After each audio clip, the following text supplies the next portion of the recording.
Yo semua, balik lagi bareng gue Vian Raffe. Dan seperti biasa gue bakalan lanjutin alur cerita yang sebelumnya pernah gue upload. Dan gak terasa juga gue udah sampai ke session 3-nya ya dari kelanjutan Battle Through the Heaven ini atau Benua Kaisarnya. Tanpa banyak basa-basi lagi, yuk kita langsung check this out aja alur ceritanya.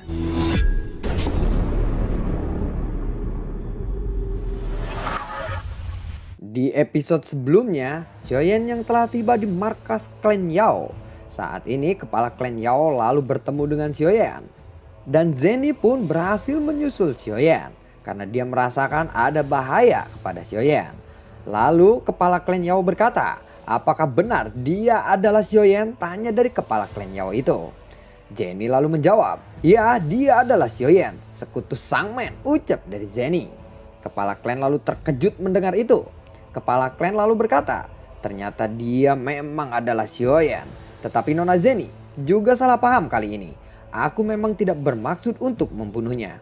Sebelumnya dia juga telah memukuli anggota klanku karena dia tidak bisa membuktikan bahwa dia adalah Xiaoyan.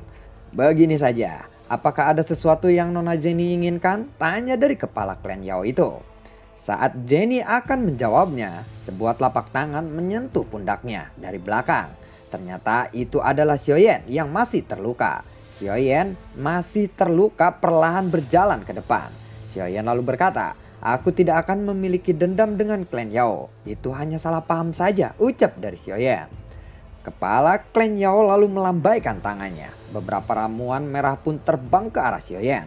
Xiaoyan lalu tersenyum dan berkata, kepala klan Yao, aku tidak apa-apa, sebentar lagi juga aku akan pulih. Jadi jangan menyia-nyiakan ramuanmu itu, ucap dari Xiaoyan. Kepala klan Yao sedikit malu mendengar itu. Kepala klan Yao lalu bertanya, lalu ada apa Xiaoyan datang ke sini? Tanya dari kepala klan Yao itu. Xiaoyan lalu berkata, aku datang ke sini untuk teknik rahasia klan Yao yang legendaris itu, ucap dari Xiaoyan. Teknik rahasia? Tanya dari kepala klan Yao. Bolehkah aku bertanya, apakah ada cara untuk menghidupkan seseorang yang sudah mati? Tanya dari Xiaoyan. Mendengar itu, kepala klan Yao lalu berkata, jika bukan karena Nona Zenny ada di sini, aku benar-benar ragu apakah kamu benar-benar Xiaoyan. Kenapa kamu bertanya tentang hal itu? Untuk menyelamatkan nyawa, tentu saja perlu menggunakan ramuan obat, ucap dari kepala klan Yao. Sebelum aku sampai ke sini, seseorang berkata kepadaku bahwa ada teknik rahasia untuk menghidupkan seseorang dari klan Yao, ucap dari Xiaoyan. Mendengar itu, kepala klan Yao lalu berkata, lalu kamu mempercayainya begitu saja? Begini saja, bagaimana jika aku berkata seperti ini? Aku memukulmu demi melindungimu. Apakah kamu akan mempercayaiku? Tanya dari kepala klan Yao. Xiaoyan lalu berpikir sejenak. Dia lalu bergumam, sialan Janlou, ternyata kamu membodohiku, ucap Xiaoyan di dalam hatinya. Xiaoyan lalu berkata, kalau begitu aku meminta obat saja, ucap dari Xiaoyan. Obat? Xiaoyan, bukankah kamu seorang ahli pemurnian obat? Bahkan Aula dan saja jauh di bawahmu, ucap dari kepala klan Yao. Tetapi skill pemurnianku tidak sebanding dengan skill pemurnian dari klan Yao, ucap dari Xiaoyan. Kepala klan Yao lalu tertawa. Katakanlah, obat apa yang kamu inginkan? Tanya dari kepala klan Yao. Mendengar itu, Xiaoyan lalu berkata, apakah kepala klan setuju? Tanya dari Xiaoyan. Kepala klan Yao lalu mengangguk. Xiaoyan lalu berkata, begini saja, leluhurku Xiao Xuan, dia telah mengorbankan dirinya untuk aku bisa menembus kelas Dodi. Sejak itu dia hanya menyisakan jiwanya saja. Aku ingin obat yang bisa membangkitkan leluhurku itu, ucap dari Xiaoyan. Kepala klan Yao lalu terdiam sejenak. Setelah itu dia lalu berkata, Xiaoyan, aku takut mengecewakanmu kali ini, ucap dari kepala klan Yao. Xiaoyan mendengar itu dia lalu bertanya, kenapa kepala klan Yao? Tanya dari Xiaoyan. Kepala klan Yao lalu menjawab, ya, jika memang ada obat seperti itu, bagaimana mungkin hanya ada sedikit kaisar tingkat tinggi yang selamat dari bencana kuno waktu itu? Tanya dari kepala klan Yao. Xiaoyan sangat kecewa saat mendengar itu. Xiaoyan lalu tersenyum pahit dan berkata, Terima kasih kepala klan Yao. Maaf aku telah mengganggumu kali ini, ucap dari Xiaoyan. Xiaoyan lalu berbalik dan segera meninggalkan Zenny dan yang lainnya. Hanya dalam sekejap Xiaoyan sudah menghilang. Dengan rasa kekecewaan yang mendalam di hatinya, dia lalu meninggalkan mereka dengan sekejap. Kepala klan Yao lalu berkata, alam pencerahan ilahi. Tidak diduga, di usia semuda itu, dia dapat memasuki alam pencerahan ilahi, ucap dari kepala klan Yao. Mendengar itu, Nan Arming lalu bertanya, apa itu alam pencerahan ilahi? Tanya dari Nan Arming kepada kepala klan Yao. Kita semua telah berlatih Doki, tetapi apakah kamu tahu dari mana asal Doki itu? Doki berasal dari langit dan bumi, ucap dari kepala klan Yao. Tubuh Xiaoyan tiba-tiba muncul dari ilusi, berdiri di depan Jiying. Xiaoyan lalu bertanya, alam ilahi, apa itu? Tanya dari Xiaoyan. Kepala klan lalu berkata, itu adalah saat kamu tiba menemukan sesuatu atau terobosan baru di alammu sendiri. Kamu seolah-olah terjaga, tetapi aslinya kamu berada di alam mimpi. Ini adalah hal yang paling misterius dari kekuatan asal, ucap dari kepala klan Yao. Mendengar itu, Xiaoyan lalu bertanya lagi. Bolehkah aku bertanya lagi? Mengendalikan satu sisi dunia seolah-olah menjadi tuannya. Apakah ini kekuatan asal? Tanya dari Xiaoyan. Mendengar itu, kepala klan Yao lalu berkata, itu adalah pengurangan kekuatan asal. Bagaimana kamu melakukannya? Berapa tahun kamu telah menjadi seorang kaisar? Kamu bahkan telah menyentuh sumber Doki dan memasuki alam pencerahan ilahi, ucap dari kepala klan Yao. Kepala klan Yao kembali berkata, oh ya, leluhurmu tidak bisa dibangkitkan. Mungkin itu bisa dianggap sebagai semacam kompensasi untukmu, ucap dari kepala klan Yao. Mendengar itu, Xiaoyan kembali berputus asa. Dia lalu berkata, apa gunanya? Apa gunanya pencerahan ini jika aku tidak dapat membangkitkan kembali leluhurku, ucap dari Xiaoyan. Hei Xiaoyan, bolehkah aku bertanya? Siapa guru pemurnianmu? Tanya dari kepala klan Yao. Xiaoyan sedikit kebingungan mendengar pertanyaan itu. Apa hubungannya ini dengan membuat obat? Zenny lalu berkata, memangnya ada apa? Apakah kepala Yao ingin menjadikan Xiaoyan sebagai murid Anda? Tanya dari Zenny. Xiaoyan lalu berkata, terima kasih kepala klan Yao atas perhatiannya. Tidak peduli seberapa tinggi ilmu alkimiamu, aku tidak bisa membalas kebaikan leluhurku kepadamu, ucap dari Xiaoyan. Kepala klan Yao lalu berkata, kamu benar-benar tidak memikirkannya. Ini ada hubungannya dengan kebangkitan leluhurmu, ucap dari kepala klan Yao. Xiaoyan kebingungan mendengar ini. Apakah kamu bisa membangkitkan leluhurku atau tidak? Ucap dari Xiaoyan. Kepala klan Yao lalu berkata, pernahkah kamu mendengar tentang Qi, Tian, Sun, Ling, Dan? Tanya dari kepala klan Yao. Tidak, ucap dari Xiaoyan. Bagaimana mungkin? Berapa banyak alkemis pemurnian yang telah kamu ketahui? Tanya dari kepala klan Yao.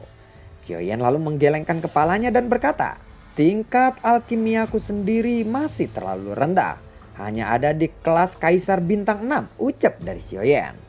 Kepala klan Yao terkejut dan berkata, apa? Kamu sudah menjadi alkemis kelas 6 kaisar? Tanya dari kepala klan Yao. Xiaoyan kembali berkata, aku tidak akan mempermalukan klan Yao, percayalah, ucap dari Xiaoyan. Kepala klan Yao lalu mengangguk dan berkata, oh ya, ngomong-ngomong di mana gurumu? Di benua sebelumnya, tanya dari kepala klan Yao. Guruku masih di sana, kemungkinan dia akan segera menerobos kaisar, ucap dari Xiaoyan. Oh, jadi dia belum menembus level kaisar ya? Apakah kamu merindukannya? Tanya dari kepala klan Yao. Aku dan guruku sudah seperti anak dan ayah. Tentu saja aku sangat merindukannya, ucap dari Xiaoyan. Hei Xiaoyan, siapa nama gurumu? Tanya lagi dari kepala klan Yao. Kebetulan nama guruku sama dengan klan Yao. Klan guruku di sana juga disebut klan Yao, ucap dari Xiaoyan. Kepala klan Yao lalu sedikit terkejut mendengar itu. Kepala klan Yao mengambil sebuah buku. Di sampul buku ada 4 karakter besar silsilah alkemis. Kepala klan Yao lalu membalikan bagian belakang buku dan membuka halaman terakhir. Setelah itu kepala klan Yao lalu berkata, "Sepertinya gurumu memiliki kemampuan dan penglihatan yang sangat bagus," ucap dari kepala klan Yao. Sebenarnya kepala klan Yao saat ini sangat kebingungan. Xiao Yan sudah menjadi seseorang alkemis tingkat 6 kaisar, tetapi dia masih tidak tahu tentang anti jiwa. Zenny lalu berkata, "Sebelum bencana kuno, klan Yao memiliki seorang penyihir pemurnian kelas dunia. Dikatakan bahwa teknik pemurniannya telah mencapai puncak daratan. Obat buatannya sangatlah terkenal di daratan ini. Dan yang paling terkenal anti jiwanya. Dikabarkan jika seseorang memakan anti jiwanya, dikatakan dia akan sulit untuk mati. Tetapi setelah bencana kuno, dikatakan bahwa obat ini juga ikut musnah pada saat itu," ucap dari Zenny.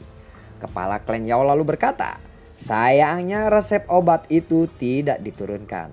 Aku hanya memiliki 3 pil anti jiwa yang tersisa, yang merupakan salah satu dari harta klan Yao. Bahkan aku juga membutuhkan alasan yang kuat untuk menggunakan obat ini.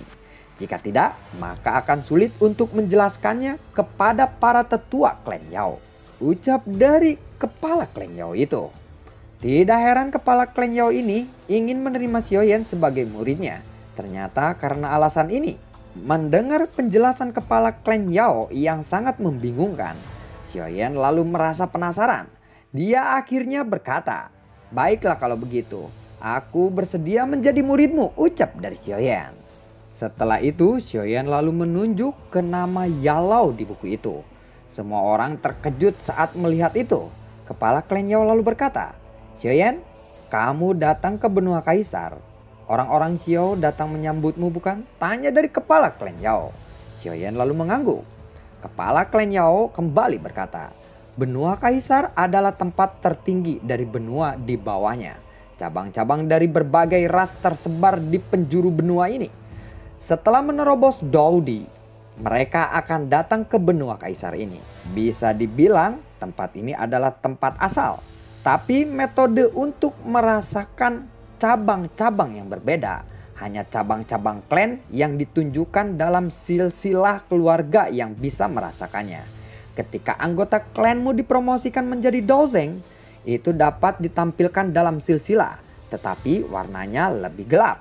Warnanya akan cerah saat dia menjadi kaisar.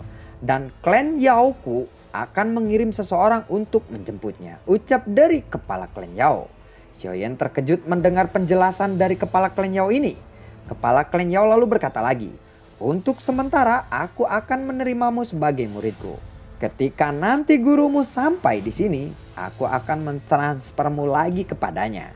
Dengan begini semuanya akan berjalan dengan lancar," ucap dari kepala klan Yao. Xiao Yan hanya terdiam mendengar ini. Kepala klan Yao kembali berkata, "Apakah kamu masih khawatir tentang obatnya?" tanya dari kepala klan Yao. Lalu bagaimana kelanjutan ceritanya? Mohon maaf banget bro, karena gue juga udah teriak-teriak di grup dan juga gue udah PM satu-satu penulis skrip semuanya centang satu. Nggak tahu kenapa tuh, nggak tahu semuanya kesambar geledek atau gimana. Dan gue coba telepon manual pun nggak aktif. Mungkin karena cuaca buruk, mati lampu atau seperti apa, makanya videonya gue upload aja segini. Takutnya kalian pada penasaran, "Bang nanggung banget bang, bang nanggung banget." Karena kisahnya sebenarnya akan selalu nanggung sih sebenarnya. Daripada kalian nunggu nanti kecewa, "Bang udah malam nih belum upload." Misalkan kalau mati lampunya sampai besok kan kalian nanti ngomel-ngomel. Jadi gue upload dulu. Nanti misalkan bonus durasinya kurang 7 menit di video ke-10. Nanti gue tambahin 7 menit di video ke-10 ya. Daripada kalian nunggu, takutnya mereka pada aktif besok lagi atau malam jam 12 kan gak enak juga. Jadi terima kasih semuanya dan semoga sehat selalu untuk kalian. Gue tidak lupa selalu ucapin terima kasih banyak buat kalian yang sudah mendukung channel ini dari awal hingga saat ini. Dan stay tune terus di channel gue. Itu sangat luar biasa sekali bro. Gue terima kasih banyak atas dukungannya. Dan satu lagi gue selalu ucapin terima kasih banyak buat kalian yang sudah mensupport channel ini lewat link Saweria di bawah kolom deskripsi. Dan buat kalian yang suka akan alur cerita Battletrog The Heaven kelanjutannya ini, kalian bisa like, share, dan bagi-bagikan ke teman kalian. Dan itu sudah cukup buat ngebantu gua ya. Terima kasih semuanya dan semoga sehat selalu untuk kalian. Assalamualaikum dan sampai ketemu lagi di video gua berikutnya. Dadah!